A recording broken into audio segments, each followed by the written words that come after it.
Hey, what's up guys? Welcome back to the channel. Today we're going to be making a high protein, sugar-free chocolate chip cookie dough hummus. Now this comes in at less than 300 calories per serving and over 15 grams of protein, and it is absolutely delicious. It's sure to keep those sweet tooth cravings away all throughout the week. Let's get into this.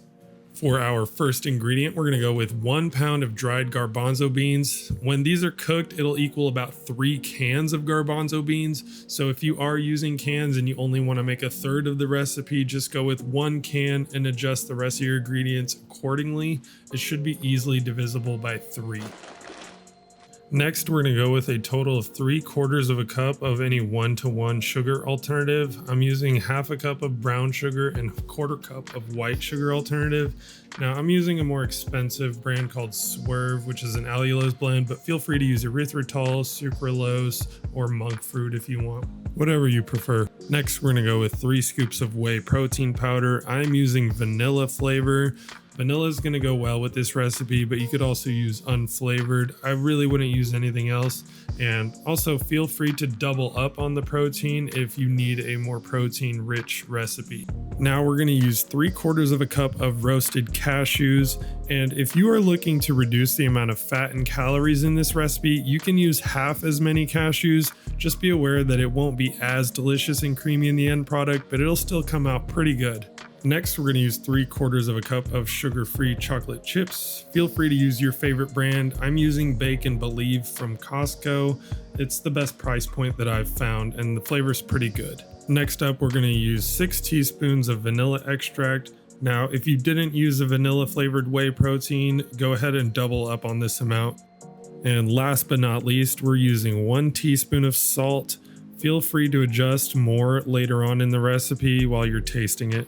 All right, now for the total cost and macro breakdown for this recipe, we're looking at a total cost of $9.28. Now you can reduce this further by using less cashews and also by using a cheaper sweetener alternative than I'm using.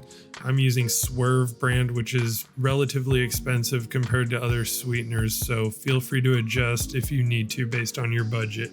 With this recipe, we're getting 11 servings of 4 ounces each, coming in at 265 calories per serving, with just under 12 grams of fat, 24 grams of net carbs, over 15 grams of fiber, and almost 17 grams of protein per serving. Now again, you can bump up this protein by doubling up on that protein powder. Just be aware that you're going to get more of that protein powder flavor in the end result.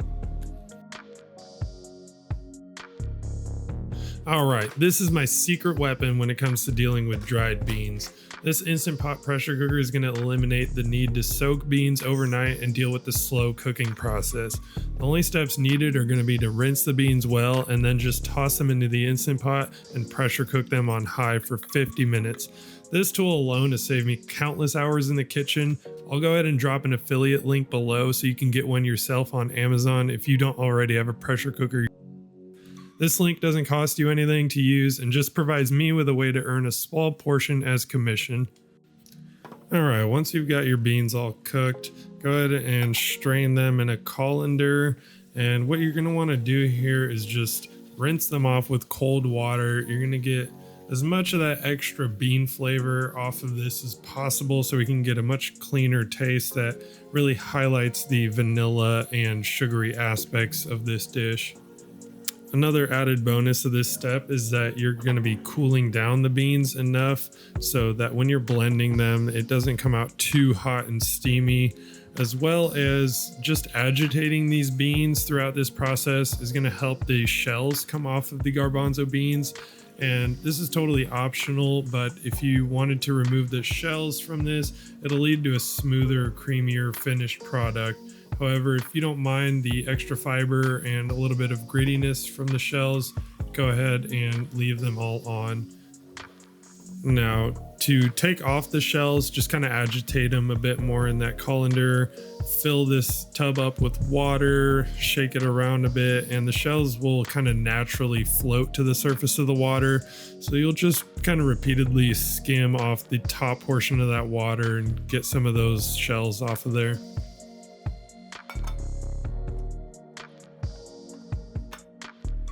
All right, now finally, we're gonna go ahead and get straight to the blending portion of this recipe. We're just gonna toss in all of our garbanzo beans into our food processor, along with our cashews and vanilla extract, and just let that go ahead and blend in the food processor for maybe a couple of minutes, just until it's decently smooth. Now, throughout this blending process, you're just going to want to go ahead and get in there with a spatula and scrape down the sides, make sure everything is well incorporated. Now we can go ahead and toss in all of our sweetener here, and just keep a little dish of water on hand just in case this is a little too thick for you. I personally didn't have any issues with consistency throughout this process, so I didn't need to add any additional water or liquid. Once the sugar has been blended into this, go ahead and add your protein powder and your salt. Just be sure not to add too much salt, and just go slowly and taste as you go. You don't want to add too much because you can't take any of it out. Now, I found that I needed a little bit more salt in this recipe. I think I added about a teaspoon or a teaspoon and a half more. And just go ahead and keep scraping down the sides as you go. Don't leave any big chunks left out of this. And once you've got that smooth consistency, give it a taste, see if you need to add any more sweetener or salt. All right, now we're just gonna pop off the lid to our food processor and make sure that it's looking nice and creamy. Should look pretty much like a hummus at this point. It's gonna seem a little bit runnier than a cookie dough would, but as it sets in the fridge a little bit, it's gonna firm up a bit more. So just don't be worried if it looks like this. This is actually gonna be perfect.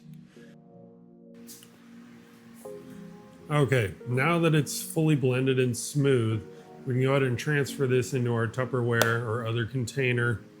And at this point, depending on how hot your dessert hummus mix is right now, if it's a little too warm, you're not going to want to add the chocolate chips just yet. You're going to want to transfer this into this bowl, let it chill in the fridge for an hour or two until it comes down to at least room temperature or lower.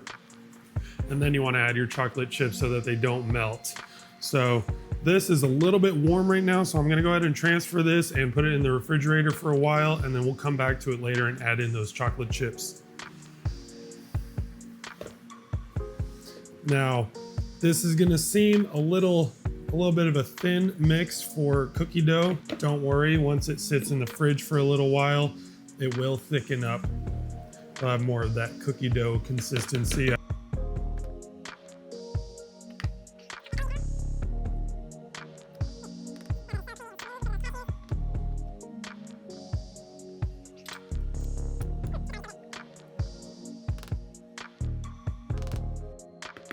Not long from now, we're gonna have a nice, healthy, sweet treat to snack on throughout the week to fight those sugar cravings, and you'll be able to say no when your girlfriend offers to drive to Dairy Queen for a blizzard.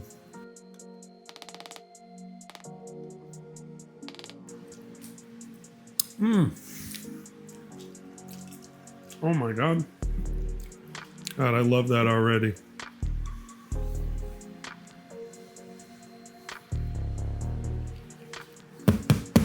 All right, into the fridge we go for about an hour. We'll check on it, and then we'll be ready to add the chocolate chips.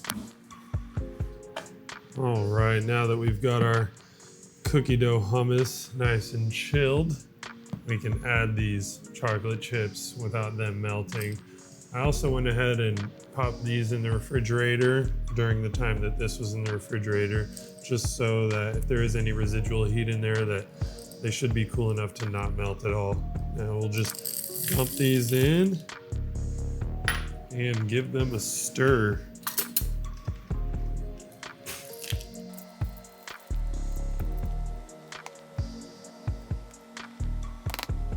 All right.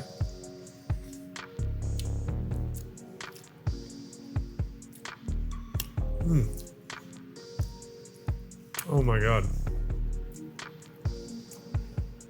Now that is so good. You will not want to stop eating this.